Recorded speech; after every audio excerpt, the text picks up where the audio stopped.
Fatimah is a simple Muslim woman who lives in a small village. Every day she helps her husband manage their small garden and takes care of her two school-age children. Although she lives in simplicity, Fatimah has a heart that is always thirsty for religious knowledge. Every Thursday afternoon she always takes the time to go to religious studies at the village mosque. The distance from her house to the mosque is quite far, about 10 kilometers, and Fatimah usually walks because she does not have a vehicle. Even so, her face always looks happy every time she steps into the mosque carrying a small mushaf and an old notebook. At the religious studies, Fatimah is known as one of the most diligent in asking questions. She is not ashamed to admit if there is something she does not understand. For her, every question is a step towards being close to Allah. Knowledge is like she once said to her friends, and I want the light to illuminate my path so that I can be a better mother and wife. However, Fatimah's journey was not always smooth, and there were times when she faced obstacles. Once, during the rainy season, the road to the mosque became muddy and difficult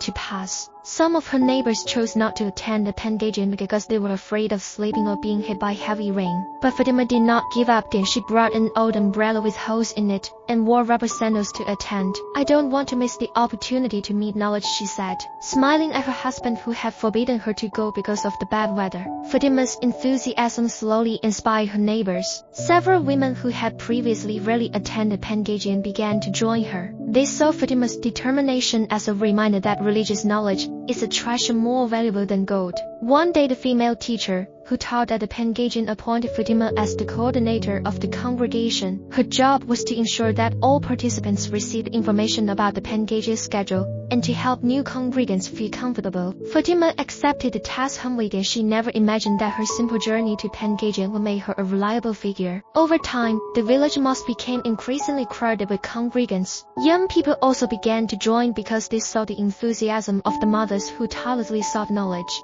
Fatimah felt that her efforts were not in vain. "I am just an ordinary woman," she said one night to her husband, "but I hope Allah is pleased with my small steps." And so Fatimah, a simple Muslim woman, continued to tread the path of knowledge not only for herself, but also to bring the light of Islam to life in her village.